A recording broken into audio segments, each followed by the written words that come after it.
So thank you very much for joining us today for Coaches for Good.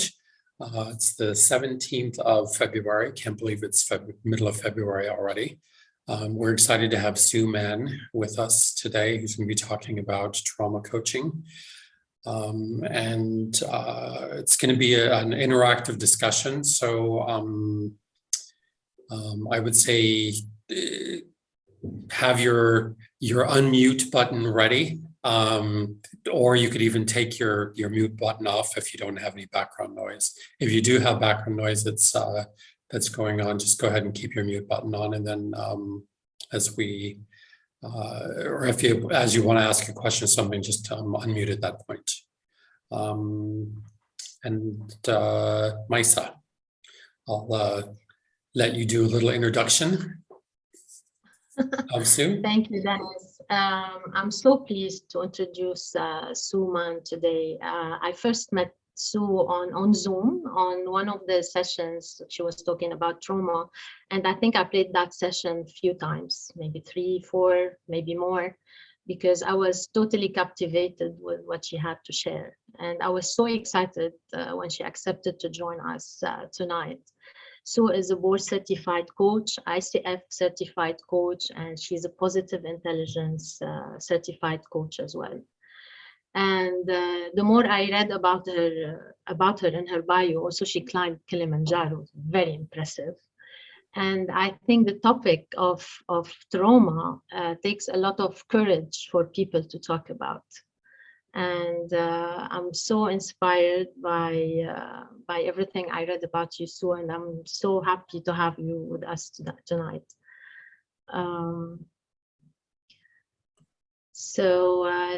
Let's start by probably, if you would like to introduce yourself in your own words. Well, I love that we're a really small, intimate group, so we get to have a really intimate conversation.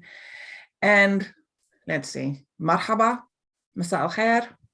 No, Sabah al Nur. Sorry, it is evening for you guys, not Sabah al Khair, Sabah al Nur. It's wonderful to be with you and all be connected back to the Middle East for a little bit. So in terms of, Maisa's told you a little bit about my coaching, where I am coaching wise. I grew up in South Africa. Spent the first 24 years of my life in South Africa, then was in the Middle East. I was in Cairo for 2 years and Palestinian East Jerusalem for 4 years, so in the Palestinian territories, and have been in the US since 2001. Came for my graduate, my MBA at Cornell University, then entered corporate America. And that's what led me to be a coach, because my corporate career ended with workplace bullying and me not getting off the couch for 2 months. So I had to figure a lot out to rebuild myself, and I did that. I experienced something called post-traumatic growth. It's an awesome, awesome thing. And knew that I now wanted to make this my thing. And I started off firstly, trying to work with targets of workplace bullying. I also knew that I wanted a trauma training and a trauma certification, because I knew when we're looking at workplace bullying, we're dealing with workplace trauma. That is what workplace bullying is. It's a profoundly traumatic thing. And then it shifted. I started realizing, a few abrasive leaders. I landed up coaching abrasive leaders. I contract coach with an organization called Better Up as well. And I was like, oh, hang on. I can keep trying to pull bodies out of the river that have been washed downstream, or in Archbishop Desmond Tutu's beautiful words, I can go upstream and stop the cause of the suffering and the misery in the first place, which are the abrasive leaders. And so I'm really sort of focused on that now, and working with the leadership teams that are enabling this environment and this behavior to happen in the first place. So sort of, it's been an interesting journey for me, and I love what I do. So 2 things before we get started, because we are touching on the topic of trauma, it can bring stuff up for people. Anytime we're talking about what it is, we can remember times. And so it's like, this is a time of take care of yourself. Pay attention to your needs. If you need to go off camera, whatever it is, pay attention and be kind to yourself and look after your own needs, whatever that might be. For me, as a talker, once about more than, about a third of people, their cameras are off, I feel like I might be losing people. And as Dennis was saying, it's so important that you are in full choice here as to whether or not you want to be on camera or not. So that's number one. And then number two, I'd like to just start us off. I mean, so often we run with our lives, come from this thing, going to the next thing. It's evening for you, for most of you, tail end of your day, you might be tired. I'd love to just lead us in a short sort of come into this time, this place exercise so that we can get grounded and feel like we're in community together. So I'm going to invite you to close your eyes if you feel comfortable doing that. If you prefer to turn off your camera so you're not feeling self-conscious, please, by all means, do that. And I invite you to just close your eyes and just find yourself in your seat, right here, right now. Whatever has happened today, you are here now. And just breathe into this time, this place.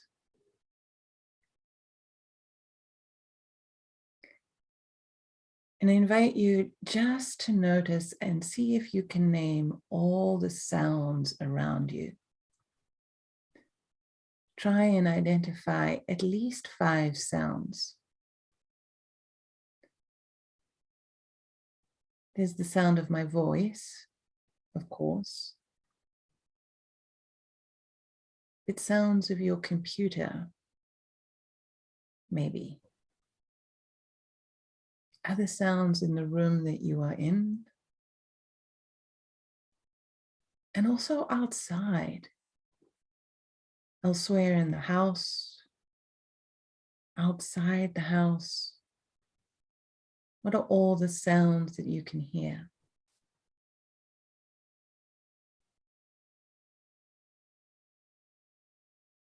And what's the softest sound you can hear?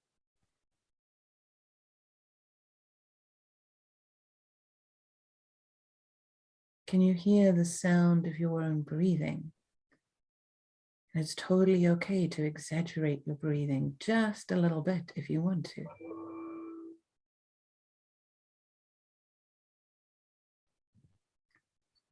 And when you're ready, open your eyes.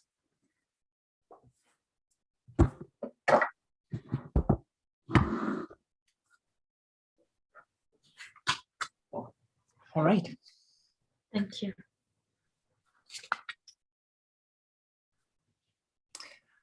Where do we want to start, Mesa?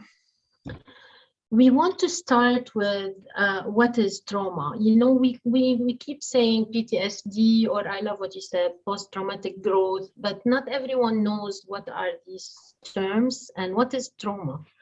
So for those who do not know, what is trauma? Definition of trauma.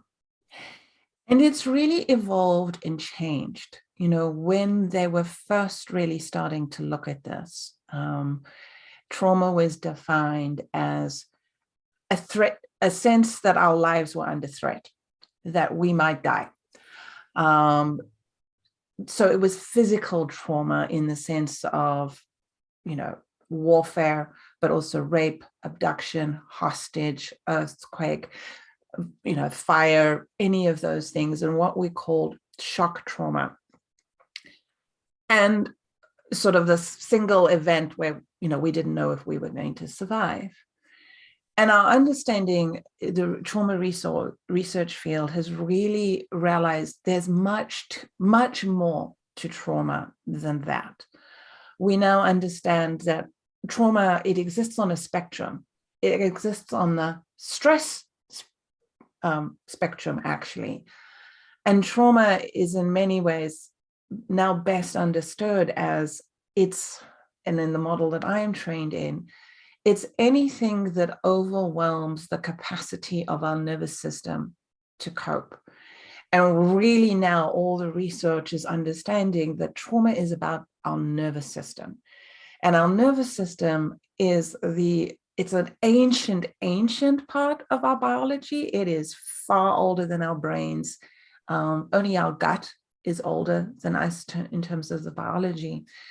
And in particular, in terms of the nervous system, it's that ability to feel safe and regulated on the inside. That's the job of the nervous system, to keep us safe and regulated on the inside. And so trauma overwhelms that.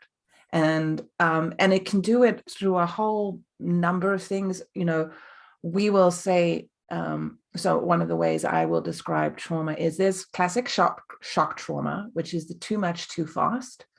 So that is, you know, war, abuse, not so much abuse, war, rape, earthquakes, fire, shootings. I live in America. That's the kind of too much, too fast. But then there's also what we understand about the too much or too little for too long. This is abuse, neglect, poverty, microaggressions, bullying, harassment. And what we know, it's not any one moment of those might be tolerable, but they accumulate up over time. They never stop. And that's what overwhelms the capacity of our nervous system to cope. There is also, as I said, it exists on a spectrum. And so on one end of the spectrum, we do actually have positive stress. We actually need positive stress as human beings. This is what allows us to grow, to feel like we have agency and we have self-efficacy. The absence of positive stress and we sort of stagnate. And then on the other end of the spectrum, we have toxic stress. So now we're in the trauma, which is, and in the middle, we have sort of tolerable stress.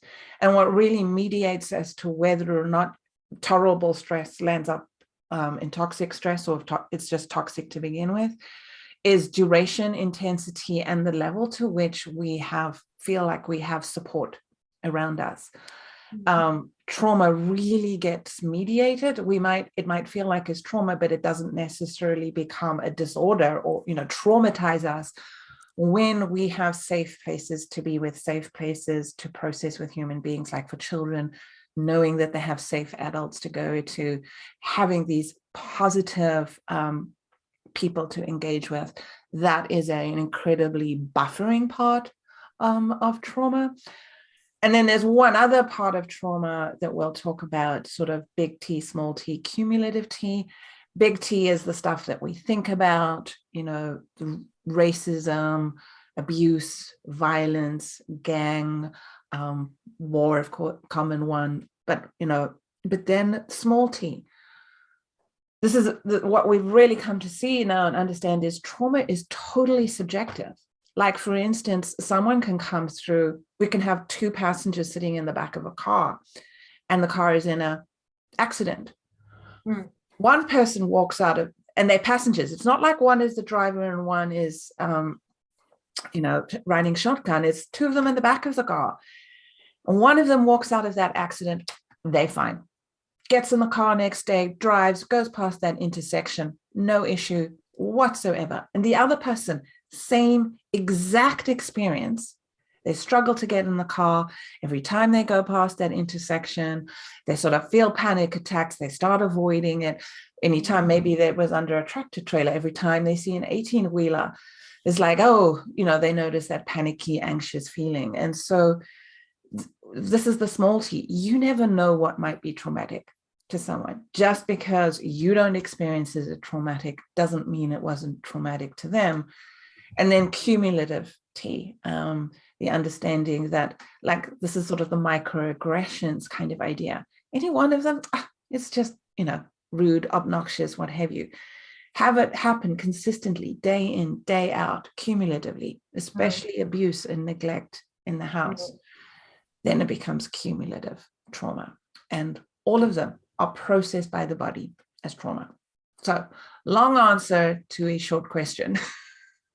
No, it's especially the abuse. Not many people recognize that verbal abuse is an abuse too, and can actually cause trauma if it happens regularly, whether at the workplace or at home. And that brings me to my next question. As a coach, how do you recognize that your client is traumatized if they don't know?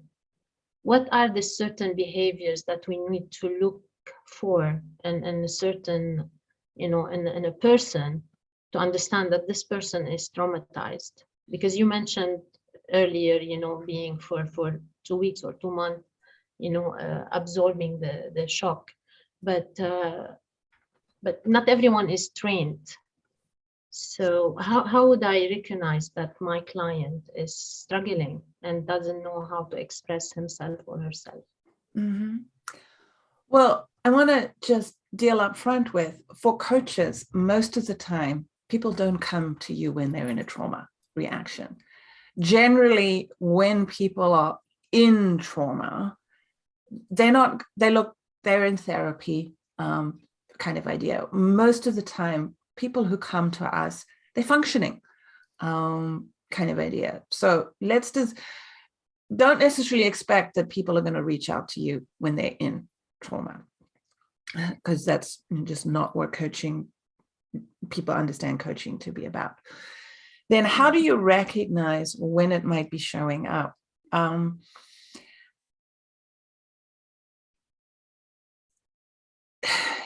There is, when people seem to get stuck on certain experiences, when they're on a loop, and they keep on sort of this thing that seems to sort of like have reached hold and grabbed them and won't let them move forward. And they're functional in all other areas and what have you, but for whatever reason, something is reminding them of this thing, this experience.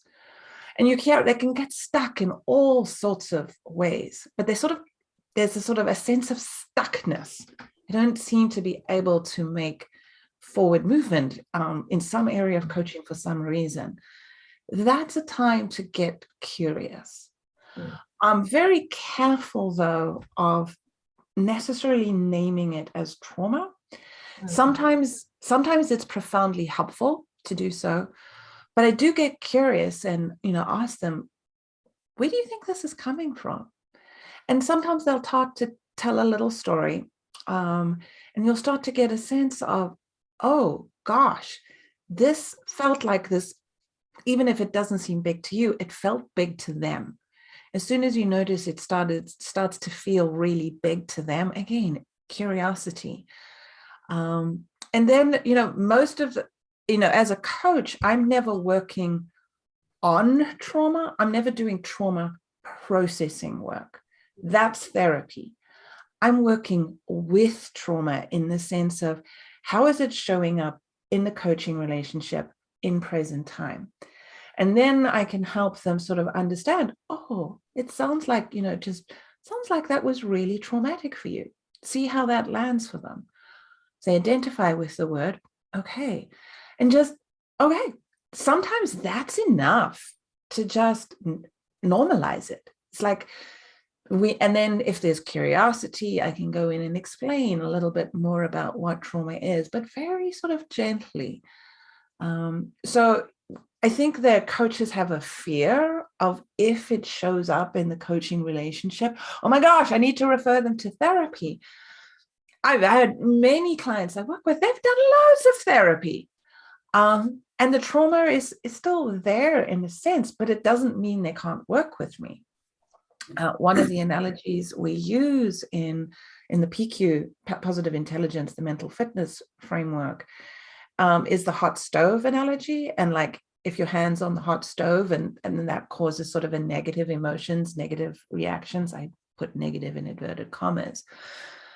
The idea for me with trauma is that somebody's hand, for whatever reason, that stove was either so hot, shock trauma, that it caused a 3rd-degree burn, or someone's hand was on the stove for so long or held there for so long that it also caused a 3rd-degree burn. And that burn has probably healed in some way. if they're showing up in coaching, they've done some degree of healing, but the scars are still there. And every now and then the scars tug a little. And then you just get to go, oh, there's that thing. Okay. And then if they want to take it the next layer down, because I'm trauma trained, I can. But if they don't, it's okay. We don't need to go there. So that's a little bit like, it's not a definitive answer. When you see these things, you know the person is traumatized. It's kind of, if it's really big, you know they're traumatized. Otherwise, it can be really subtle and doesn't need to feel like just because you think there's trauma, it's like, oh, now suddenly you need to go into panic stations as a coach. It's like, how do you coach this? You just stay present to them, kind of idea. So you stay with them in the feeling and the trauma they have. You don't try to take them out or do anything. You just stay in the process with them. Sort of. I think it depends, what is showing up in that session right now. Like, for instance, I was coaching someone and she was talking about her boss and she started having a panic attack right there in the coaching session. Okay. It's like, okay, all right, time to shift gears. Panic attacks, if anyone's had them, you literally feel like you're having a heart attack, you're going to die. That's not a time to sort of stay in the panic attack. Most people don't want to stay in a panic attack. That was definitely a time to shift gears. And, I have a bunch of tools in my toolkit around how I can do that. And so like I did, you do weird, goofy things. It doesn't necessarily seem like, how does this work? But it does. Like right there, I just asked her, like, stand up. And I was being quite directive at that point, actually. Stand up, lean all of your weight on your hand, put your hands on your desk, lean all of your weight onto your hands on your desk. Just focus on your hand, the weight of your hands on your desk. Okay. How are you feeling now? Still a bit panicky. Fine. Okay. But it's a little less. Okay. Look around your room. Tell me the thing that really catches your eye. Okay. She told me poinsettia. Okay. Fine. Tell me about that poinsettia. The word she got out was red. Okay, red. Just say red to yourself. She said red. I said, okay, what else do you see in the room? She noticed something else, like light coming through the window. Look at the window. Focus on the light coming through the window. And did that. We probably stayed with that 3-4 minutes. And you see, I'm doing it right now. She started to downregulate. All right. So that when it showed up right there in that moment, it's like, okay, time to shift gears. I am not asking her to tell me about the panic she's experiencing. That doesn't happen that often. Other times it's like, yeah, tell me about that feeling. Tell me about that emotion. But that's not when they're in a panic attack. That's more of, okay, it's bringing something up. It's tugging at something. And I always ask permission. Shall we go there? Shall we look at that? And I always let them know we stop this at any time. Anytime. I'm sort of like, if we think about emotions as being like a river, like, do you want to walk into this river? Nope. Okay, fine. We don't walk into the river. Want to walk into the river? Fine. I'm your boda. I am right next to you. Anytime you want to stop, I'm going to pull you out of the river. And that creates safety for people. I mean, I don't do this early in the coaching relationship, but that creates safety for people to know, oh, they can walk into this river and be held. They're not going to drown. They're not going to be washed away by it. And almost always when that's happened, what they say is, when we've done that kind of work, it's like, I wasn't washed away. I was washed clean. I was finally able to feel some stuff I haven't allowed myself to feel before. And again, that's when I know we've dealt, and as you say, I'm not working on the trauma. I'm not taking them back to a traumatic memory. I'm working with whatever is coming up right here, right now. What do we need to do with that? Okay.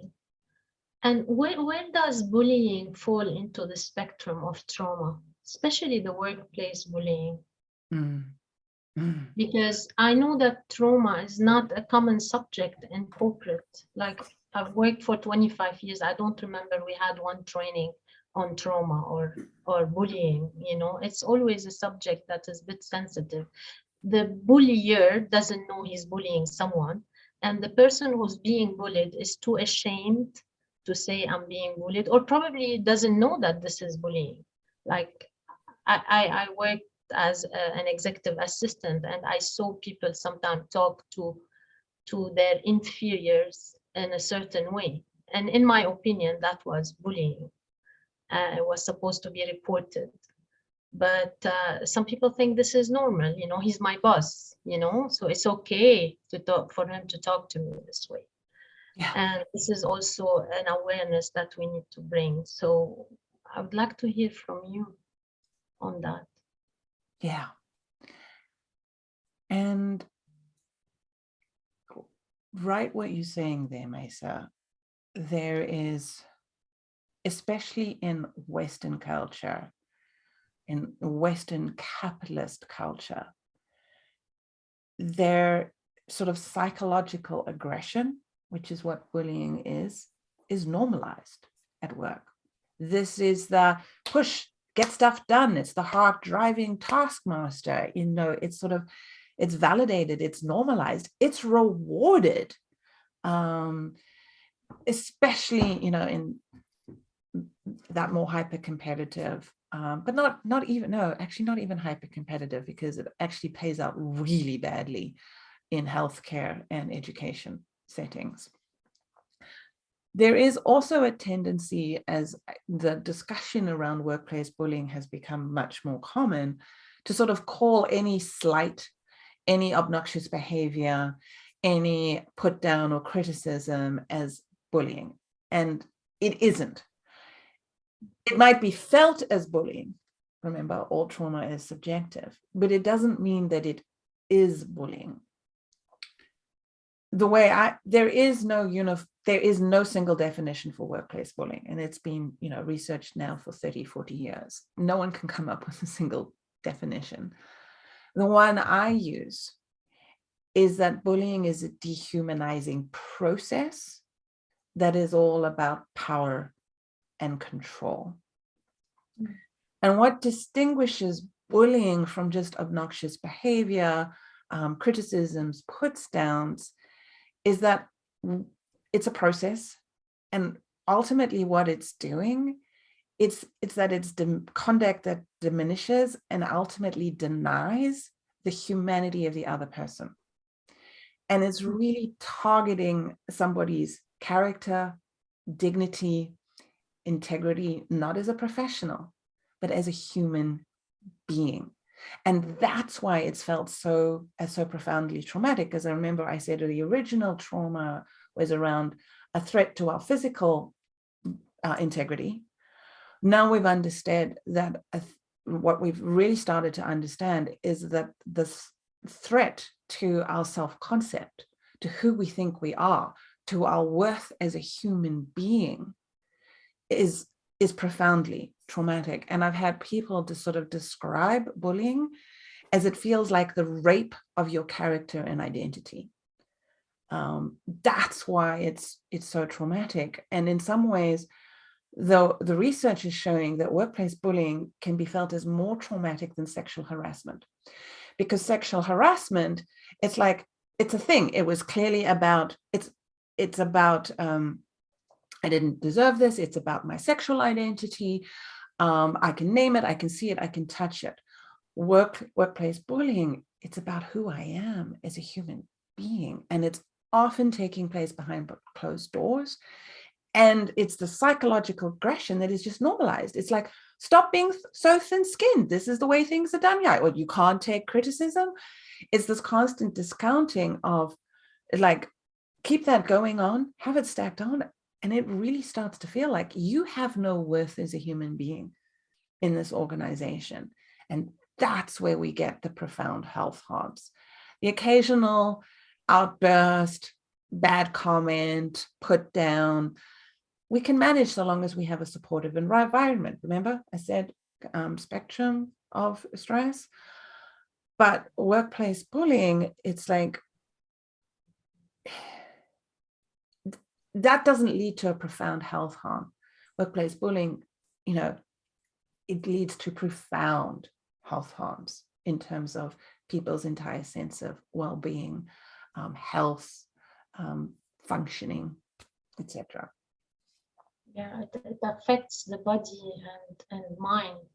I mean, I've seen it. I've seen it happening, and I couldn't do much about it. And I've seen how this lady, when she joined the company, she was like dressing up every day and coming happy to work. And towards the end, something had changed. She would not dress up properly. She would be a little bit aggressive. And until I sat with her, understood what happened. It was happening to her on a daily basis. And as you mentioned, behind closed doors. I was shocked when I heard about this, and this is, I don't know what needs to be done to bring this awareness. I'm sure you are doing a lot of things. I know that you do workshops as well for coaches, but on a corporate level, what needs to be done to educate people that they need to speak up? I don't know if you would recommend something. And it's funny, it's like, to speak up, right there, we're putting the burden on the people who are traumatized to try and fix the system. Whereas, if we think bullying is a process, it comes out of a system. It is not driven by personalities. Everybody thinks that it's a personality driven thing. It really is. It's driven by organizational culture and systems. And it happens because it's allowed to happen, because the organizational culture and environment tolerates it or even encourages it. So we address it not at the individual level. We address it at the leadership and the organizational cultural level. We hear about, well, it's the bad barrels in the apple. No, it's the barrel that is rotting the apples, and responsibility for the barrel rests with the barrel makers, who are the leaders of the organization. And so then it's sort of like really understanding what, no culture can become bullying resist. You can't become bully proof, because there is always psychological aggression. Is just part of the human makeup. It's a stress response. Aggression is one of the ways we deal with stress. And, corporate culture encourages versions of aggression, go get it, that competitive spirit, close the deal, slay the competitor, and it's baked into our corporate culture. So it's not that we can become bully proof so much as we can have organizations become bullying resistant. And a huge part of that is managing not for performance, not just for performance, which is what most managers are taught to do, how to manage for performance, manage for conduct. And that's an entirely different thing to manage. It takes a whole lot more emotional intelligence and skills. And we don't train for this. We don't select for this. We don't train for it. We don't give the people the skills. We just assume they can do the job well. Oh, they'll manage other people well. They're fundamentally different skill sets, being able to manage for tasks and being able to manage for people. We as coaches, we know it's like the manager is coach, the leader is coach, really bringing out the best of people. That's a different skill set. And so successful organizations who really usually they come to this after they've had some kind of bullying incident, they start getting really serious about their codes of conduct. They start getting really serious about how they are tracking this and focusing not just but on performance but also for conduct. And that, conduct and interpersonal skills and the degree to which people are creating psychological safety is an explicit part of what they're required to, that they're expected to do. And then when there are concerns or complaints arise, just having a trusted, fair, equitable, safe process, because most investigations are not. It's reasons why targets do not speak up is they don't trust the process. They know that almost always there's sort of a revenge, they now get targeted for having spoken up. And so you really need to create a safe structure in order to deal with things, so that, and catching them early, right? And teaching the people the skills. So, both for the aggressors to understand, why are they going to this place, so that they learn the skills. So in positive intelligence speak, how they can tame their own saboteurs. And for the targets to really set those boundaries right at the very beginning. No, it's not okay if you speak to me in that tone of voice. No, it's not okay for you to humiliate me in public. I am experiencing this as bullying right now. And just setting those clear guardrails and encouraging. And that's hard to do. It takes time for an organization. They need to do a lot of internal work to get there. But it is possible. There are absolutely organizational cultures that do turn themselves around, and it almost always happens because there's been some failure in the past. Great to hear that. There are some questions in the chat. Do you want us to look at them? Sure, I'll open up the chat. Okay, so what is making a key difference between trauma and burnout?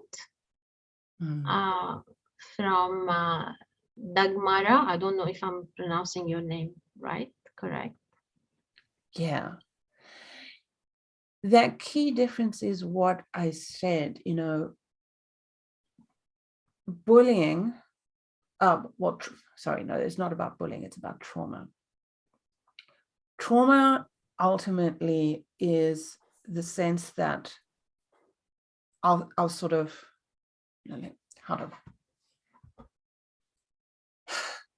when burnout goes on for long enough, it can start to feel like a trauma. And ultimately, but burnout is a much longer, slower, more gradual process in some ways. And it's sort of that sense of decrease in efficacy, increase in cynicism, and there's a third component to burnout. I can't remember. Christina Maslach. I've done workshops. I've done group coaching around burnout. And so it's more of a sense of, in burnout, you're not feeling targeted. It's more that this is the environment. The environment is taxing your resources too much, but it doesn't feel like the environment is targeting you personally. In trauma, there's much more of a sense of threat to self that isn't present in burnout. Burnout is a sense of depletion of our resources. Yes, it means that our capacity to cope is being depleted, but it doesn't come along with the sense of threat to who we are and our value and worth as a human being, or our survival, which is sort of trauma. Does that answer that question for you, Dagmara? It does, especially the self-worth. Yeah, unfortunately, I am kind of victim of a trauma. So basically I can resonate with what you say in terms of self-worth very much. Thanks. And when the burnout goes on long enough, right, you're going to end up questioning your self-worth too. It's like, why am I not doing a good job? Why do I just seem to have all the joy sapped out of me? My performance and effectiveness is suffering. But it has a different quality to it. It's like it's not feeling like you're being personally attacked by the environment, which is much more what trauma feels like. Thanks. There's an interesting question also from Dima. She's asking, before the session starts, before your session with the client, how do you prepare yourself for such a sensitive subject? Because some subjects or some topics can be a little bit draining for the coach. So how do you prepare yourself before entering that session or starting the session? Is that your question, Dima? Did I ask it right, correctly?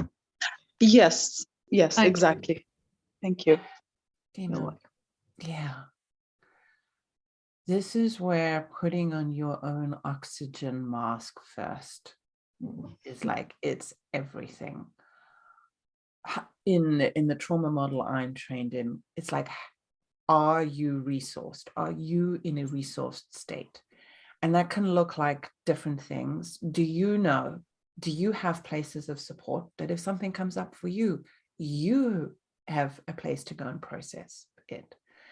Then for an actual session, it's like, what are your practices? What are your grounding, centering, calming practices?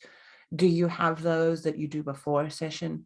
Do you have the ones that you can do during a session? Right there, right now, if your client is becoming dysregulated, you need to be able to stay regulated in order to hold this empathetic space for them.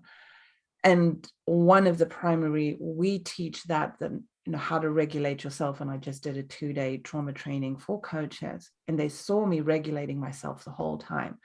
I'm slowing it down. I'm tuning into my body. I might be using gestures. I might be touching my hand to my own heart. If I'm feeling myself needing to hold, a braver space, I'm straightening my spine. I'm broadening my shoulders. I'm leaning in curiously. I'm watching my breathing. I'm slowing my own breathing down. I might need to look around the room. If I'm noticing myself become a little dysregulated, I might need to look around the room and just use all of these bag of tools I have in my tool bag to regulate myself right there in that moment. And it has happened to me where a client suddenly goes, it's like I came into a session, I wasn't expecting something, and whoa, suddenly it's like this thing just gets dropped into the session, and it's just like, whoa, what just happened? All right, time. Sue, slow it down. Come in, center myself. Take that pause. I've learned to really hold silence in a session, not just for them, but for me too. Because when I'm holding silence, I can stay centered and grounded. Dima, does that answer your question? Yes, thank you. Because sometimes you become more involved with the coachee, and they some sort of demand from you, things that are beyond the coaching practice, more emotional or something. So it's very important, I think, as you said, to be regulated. And I believe it's about the mindset before you enter the coaching session. Yeah. So we have to be prepared. And what you're saying there, Dima, the vision I had is like they're trying to pull you into the box. They're trying to pull you into their box and get you that, yep, this is bad, this is awful, they've been hard done by, they're the victim, all of that is true for them. But you as the coach have to stay outside of the box of seeing them as creative, as resourceful, as whole, knowing that whatever story they are telling themselves about this situation, it is 100% true for them. And it's not the only story. There are other truths too. And that however broken or overwhelmed or stuck or angry they are feeling right now, all of which they have the right to feel, what else is true, which is, a core part of what concept I work when I talk about trauma, is they are resilient, they are creative, they are resourceful, they are valuable human beings. And if in any part you start questioning that as a coach, go and process that outside the coaching session. Because if you're landing up in that session judging the person you're coaching, they're going to feel that energy from you. And I have to do that work, especially, if I'm working with people like targets of bullying. They get so stuck in their victimhood, and my heart breaks for them. And it's like, sometimes they're just not ready for coaching.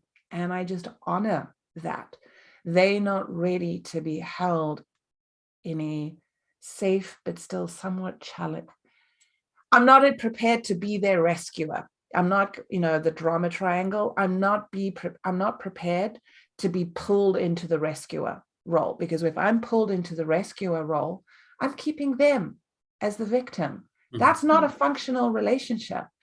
I need to stay in the empowered dynamic, that even when they're feeling themselves the victim, I'm staying as coach and creator. I'm staying in the empowered side. And sometimes they're just not ready for that. And that's okay. They'll come to you when they're ready, because then they can get something out of coaching. And I've had to make my peace with that. It's like I noticed how I wanted to try and rescue of targets of bullying. And it's like, then I'm just perpetuating that they need to be rescued. Whereas when they're ready to start rescuing themselves, bingo, now I'm ready. Now they're ready for coaching. Now I can support them.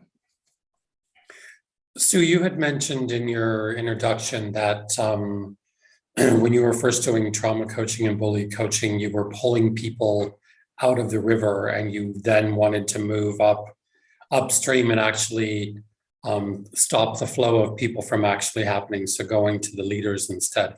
How do you get a leader to buy into that type of coaching if they don't recognize that they are doing it, or that they're not even interested in, or even aware that they're making any negative impact on their organization?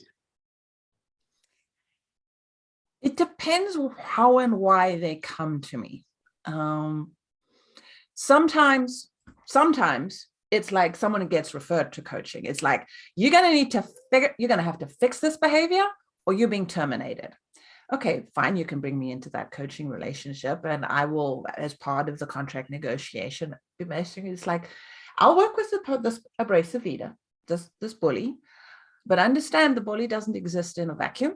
They exist in a context. And so I'm also going to work with the leadership team, and I make sure that, we structure that into the coaching relationship. The other one is the leader themselves is coming to me. They don't even realize I'm working with one of them right now. And I heard it literally. This is not why he was coming to me. He was coming to me. He's the owner of his own two companies.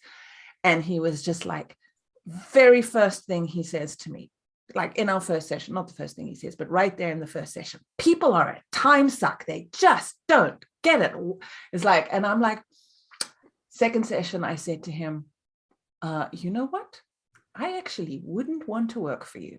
I was prepared to be fired in that moment. I was absolutely prepared to him end the coaching relationship.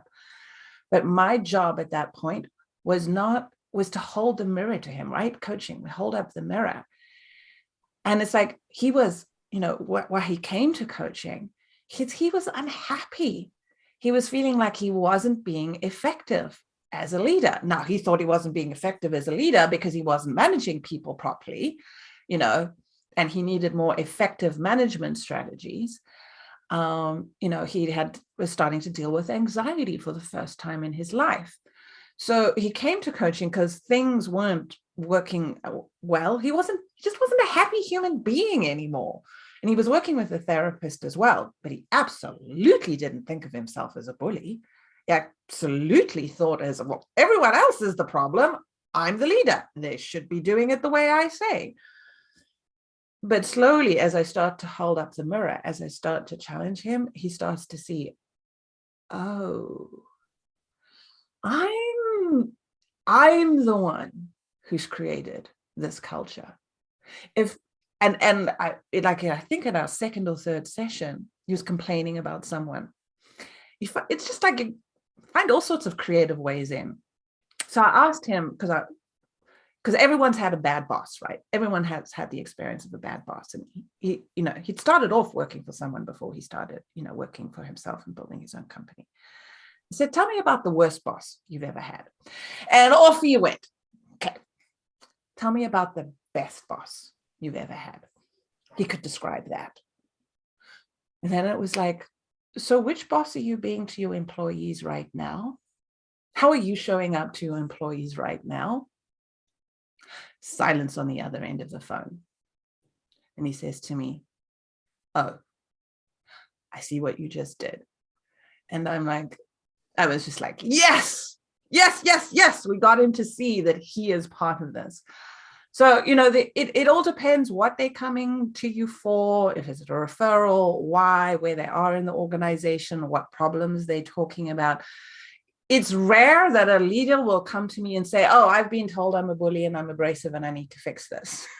Because at that point, it's like everyone else is the problem. If they, it's more because if they are that person and they've been referred to coaching, it's like, I've been told I have to fix this problem or I'm going to be fired and I don't know why I'm doing this and everyone else is the problem and they're insensitive. I mean, they're too sensitive and they can't take feedback. I'm just telling them the way it is. I'm just trying to do my job. Why am I being punished here? And then, through 360s, one of the things that, we work on is like realizing that understanding of stress and trauma, it's triggering some kind of stress response. You're detecting some kind of threat. For them, the threat is to their sense of competency, status, and power as a leader often. And so they meet that threat with aggression, because it's the fight stress response is one of the ones, but there's also flight, there's also freeze and attend and befriend and fawn, and we get into all of that when I do my trauma stuff. So they start to see, and the other one of theirs is help them understand the problem isn't other people and who they are. The problem for them is the perception that they are a bully. And if people perceive that they're a bully, I'm not saying you are or aren't. If people perceive that you're a bully, if that's the perception of you, how are they going to show up?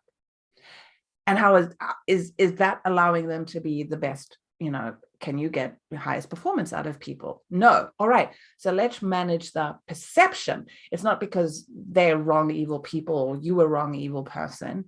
It's like this perception exists. Let's manage the perception. So once we start managing the perception, they start to see it actually works better. They don't feel like they're having to somehow leopard change their spots, become a different human being. But they'll end up becoming different human beings because they're much happier. Does that answer your question, Dennis? It does. And the other question I have then is, when you are contracting to do coaching like this, typically how long does that engagement last? And how often do you meet on average? I really want a 6-month really want a 6-month contract, because this takes time. We don't turn the behavior around in 10 coachings. We just don't turn it around in 10 coaching sessions. And it's too easy for them to revert back to me. You need sustained help and support, because they are going to hit roadblocks. They're going to make progress. They're going to get some early successes, and then something's going to happen and they're going to be triggered and they're going to revert to their old ways. And then this whole process doesn't work, and what have you. So they need some place to come and process it. It just takes time to build, the mental muscle, the mental fitness, right? To sort of have these new ways of being start to become. So 6 months. And would that be meeting with them twice a month, weekly, once a month? I guess once a month, no, because that's less than 10. Weekly for the first 2 months at minimum. Okay. Yeah. Because changing behaviors takes time. Even 6 months, I think, is pushing it. But I think the other thing as well is just going back to your comment on a lot of times it's the culture of the organization that creates the environment. I've worked in some extremely competitive companies in my lifetime during my career. And I remember that there was always, it was important of what you delivered. And then they started to then try to blend in as well. And it's also how you deliver. But there was never really a reward structure that was aligned to the how. It was always only to the what. And so you would always run into the situation where people would still go to the what because they're focused on how they're going to be rewarded from it. And so I think having to change an organization It's basically down to the bare bones. You need to go back to your reward structure and everything else to make sure everything is aligned to these new behaviors that you want to encourage, or it's just not going to take within your organization. Yeah, it really does. You're quite right. And, you know, annual performance reviews, I'm sorry, they suck. They do nothing. No. This is a weekly. This is weekly in one-on-ones, in team meetings. There is, you know, best practice weekly, at least monthly. We know this about feedback. It has to take place as close in time as possible to the actual thing. Otherwise, you can't co-hold what just happened there. Yeah. You have completely different memories of what went down. So, you know, the SBI models of situation, behavior, impact, you know, radical candor, this is all part of the how of, and I'm doing a year-long coaching engagement with an organization in Canada right now, where they had a bully who was it's a consulting firm. One of the 5 partners was a bully. He's now exited the firm. He resigned. There was a lawsuit. They've settled, restructured the organization. But now they're having to, they didn't bring me in to sort of fix the bullying situation, but they realized, okay, the bullying situation is out. But what was the culture that had enabled this to happen in the first place? And they brought in a conflict mediator who had said, like, there was just this culture of yielding and avoidance. They didn't have the skills to deal with conflict in a healthy way. So now I'm bringing in, this is the first time I'm doing it, and I'm pretty excited, and we'll see where it goes. In the bullying research and all the academics, you know, there is this really good, robust body of research around what bullying is, the harms it causes. What they've yet to really come up with is effective prevention strategies and intervention strategies. And this is where I got really excited about the positive intelligence framework. So I'm doing a year-long positive intelligence framework coaching for this organization, where we start off with the intensive thing, and then we've got a module every month.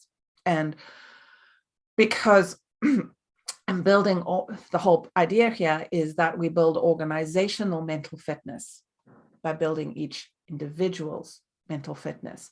And one of the modules, you know, we work on mutual accountability, earned trust, healthy conflict, triple purpose. And so when you learn to sort of regulate yourself, when you learn to tame your saboteurs, increase your sage, now you can start to be in a healthy conflict situation. And it's because, you know, you have the ways to deal with it. You can stay in sage, you can still see the other person's sage. So I'm hoping, we're about 3 months into this. The plan is we're doing a case study, and I hope to present the case study at the annual conference of the International Workplace Bullying and Harassment as a scalable, cost-effective, organizational-wide intervention, because I can deliver this through the app. It's app-driven. I can deliver this to every single person in the organization. I don't have to do one-on-one coaching for everybody. I can do team coaching for the leadership team, and then they can drive it out to the rest of the organization. So I'm really excited to see where this goes. You know, they're an awesome organization. They're really heart-centered, mission-driven people who still had to manage to have a bully in their midst. It was, and they're recognizing they helped to allow that to happen. And so, you know, taking on that, oh, right, it didn't happen in a vacuum. We were part of the situation and context. Thanks. Yeah. Sarah, you wanted to say something? Yeah, I did just want to sort of, and I think I've heard you say it, though it is unclear to me and a little concerning, but thank you, Sue. First of all, I work a lot in trauma. I'm a trauma therapist. And one of the things I find quite striking is we talk about bullying, but bullies have trauma. So you deal with the trauma in the bully and you solve the problem. And I agree with you. I think what you're saying is it's two things. It's always systemic and it's the individual. So tackling both individually in whatever shape and form that comes, whether it's an individual who has trauma or other individuals who need to understand what trauma is, that's absolutely the right thing to do. So I just want to say that because it sort of sounds almost like, we've got these weird leaders and they just, they're causing trauma for others. But what we know is hurt people.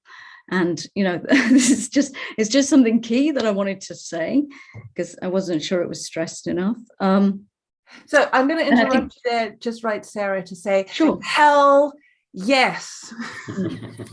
What Sarah just said, triple underline it. Bullying is a stress response. Totally is.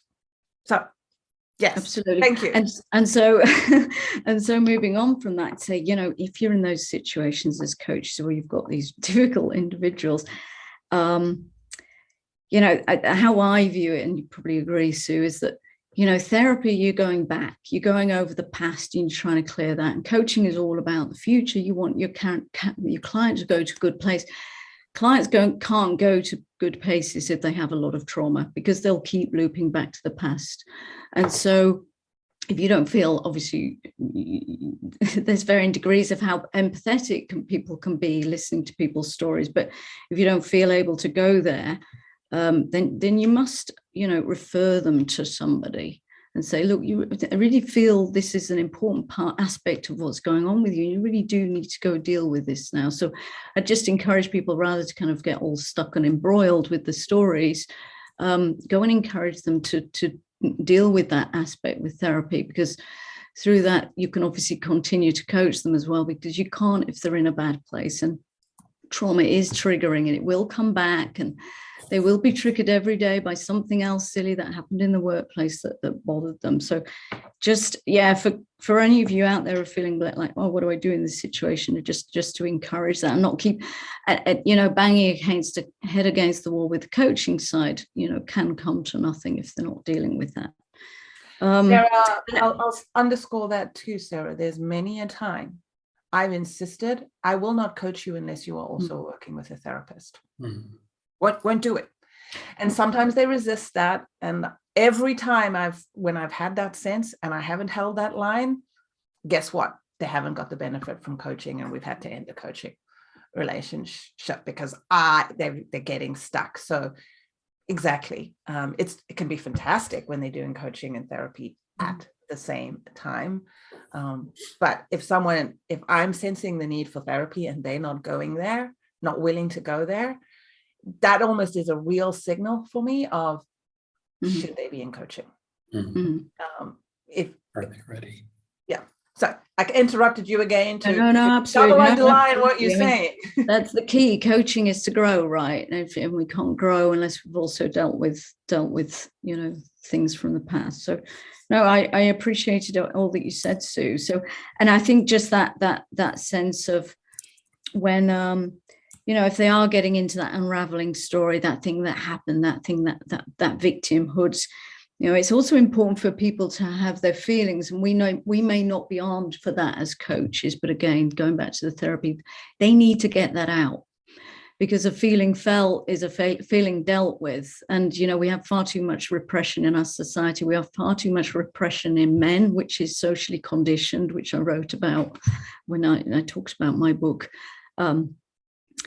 And this idea that I couldn't help but keep thinking, because I just for your information, Sue, some of the audience know, but I wrote a book about gender dimensions in leadership. But one of the areas I talk about is the socialization of people, gender socialization, which is actually regarded as traumatic, especially for men. The socialization process for boys and men is intrinsically traumatic. So that's half your population that has probably trauma. And, these are many academic people agree to this, because, to be psychologically healthy as a human being, we need to have masculine and feminine aspects to our character. So when men are repressed and men have to show up in certain ways, and by the way, it's also affecting women, of course, that's also a key thing. So it is in more places than you think. 1 in 4 people is abused. there is trauma everywhere. So I think it's excellent that you did this, Sue, and raise the awareness that trauma is not just something that happens to somebody else. We all carry, indeed, we all have different traumas, worse, better. There's triggering mechanisms going on. There's socialization systems going on. So it's great that this is aired and talk about, and I'd encourage everybody to, you know, find out more and arm yourself and find out more about the work Sue's doing. I'm sure it's tremendous. So thank you, Sue. I'll shush now. I'll stay 2 more minutes, then I have to leap off because I have another Zoom, but it was very great. Thank you. Oh, thank you, Sarah. Yeah. I appreciate everything you just said. Awesome. We have one question from Sausan. I saw you unmuting yourself, Sausan. Do you have a question? Thank you, Maisa. Thank you, Sue. Actually, I want to ask about psychological safety. How can you, especially when you are talking about bullying, it's people who will speak out about this. So how can you manage psychological safety there as a coach, especially that we are talking about the organization culture itself? So do they have well, by definition, bullying is making it psychologically unsafe. There is no psychological safety when there's bullying happening. Mm-hmm. One of the time and time again, targets are told, just speak up, just say no, go to HR, blah, blah, blah, blah, blah, blah, blah. We put it on the targets to be the one to stop this.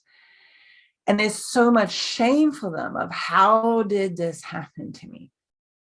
Well, the reality was, because bullying is a process and it's an escalating process, unless you saw it happen right at the very beginning, and you were able to sort of stop it then, once it gets past a certain point, the target can't stop it. It's just the reality of power. And when you ask a target, I cannot ask my targets to speak up in an unpsychologically safe space. I'll tell them you can, but let's face it, you risk losing your job. And if you want to go there, fine, go there. I will support you to the hilt. But understand, you are probably being fired over this. And if you want to, and you can go there and you have the resource to sustain that, there's some targets who do absolutely want to do that. Fine. Most targets just leave. The overwhelming, majority of targets just leave. They resign. But there's something else I tell them, and this is not to blame the victim, unless and until they start to own their part in it. And it's not 100%, but it's not zero either. Maybe it's 5%, maybe it's 10%. Whatever that is, you're going to carry that into the next organization, and the cycle is going to perpetuate itself, because you're not going to have learned to have done that inner work. So now that you feel strong enough inside of yourself that you can set the boundary and say, that's not okay when you do that. Mm-hmm. And that is hard work for targets. Bye, Sarah. So I think we need to be really careful about, are we putting the burden on targets to be the ones to stop this? That's not fair. That's not just. They're not the ones who have the power to do this. The ones who have the power to do this are the leaders of the organization. Thank you. I love what Sarah mentioned, that both people are responsible and both people need to have the awareness. And this is what you are doing beautifully. You're working with the leaders and with the victims, or those people who are subjected to being bullied. Before, we already stretched our time, and thank you so much for being so generous. But before I let you go, if you can tell us a little bit about your 2 days workshop, in case anyone would like to attend. Sure. So as I said, when I decided to become a coach, I knew I wanted to become a trauma-trained coach. To work ethically in this space, I had to be trauma-trained. And I was introduced to the community resilience model by the Trauma Resource Institute. So that is where my trauma training comes from. And I decided to become a certified community resilience model teacher. We can put we can send out the link if anyone wants to do it. Try. I really love them as an organization. Honestly, this is probably, other than my coach training itself and then positive intelligence, this is sort of the training I'm so grateful I did. It's one of the best investments I made in myself. As a certified community resilience model teacher, I can conduct community resilience model workshops. And I just did one for 18 coaches.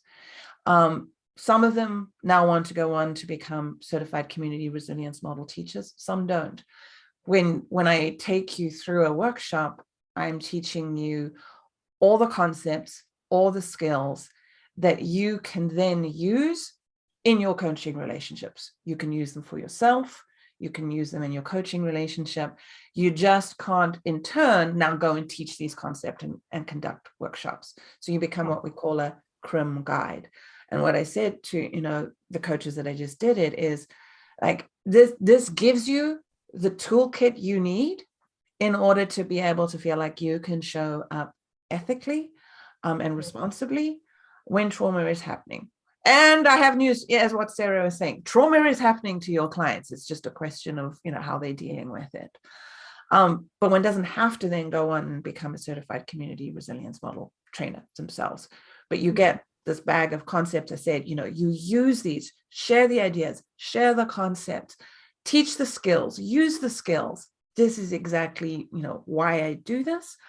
And we just wrapped that up on Saturday. We had a fantastic time. It was awesome. And, coaches have gotten back to me and they told, I'm already using this. I just used this in a session. This was amazing. So, if there's an interest in that, please let me know. We can absolutely do something again. I love it.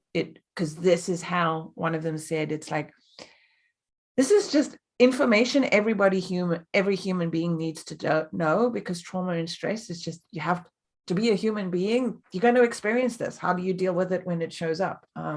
So we're just like, this is a training on how to be a better human being. Everybody needs to understand who we are as human beings and how to be a better human being. And I was like, yeah. So if anyone is interested in that, please, email me, reach out to LinkedIn or what have you, or go to the Trauma Resource Institute website. And there are lots more details there on the community resiliency model, which we abbreviate to CRIM for short. Perfect. Thank you. Thank you so much. Is there any question before we wrap up, guys? No? Perfect.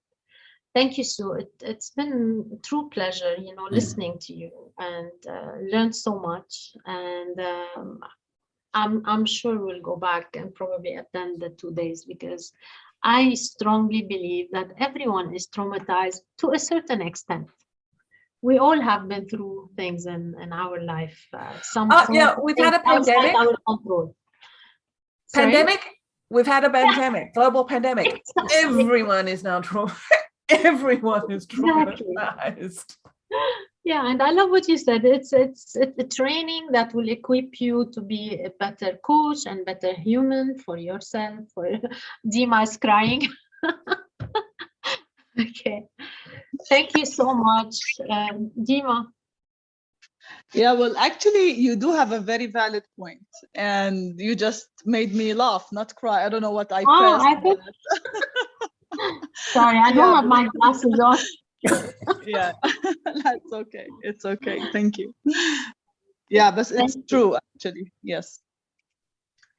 Thank you. Thank you so much, Sue. It was a pleasure having you with us, and hope to have you again soon. And thank you, everybody. Yeah. Thank you. Thank you, everyone. You know how to find me on LinkedIn? I'm there. Connect with me there. That would be awesome. Yeah, we have a group on WhatsApp that we already shared your website and your profile. And we'll definitely also share it via email, and you are also on LinkedIn. And thank you everyone for attending. I hope that was a good session for you and you got much learning as we all did. Thank you, Sue, again. Thank you very much. Thank you. Thank you to everyone. I really, Thank you can you. tell I'm Bye. passionate about this topic. So thank you. Thank you. you. تصبحي على خير. Bye. Bye bye. Have a good evening. Bye.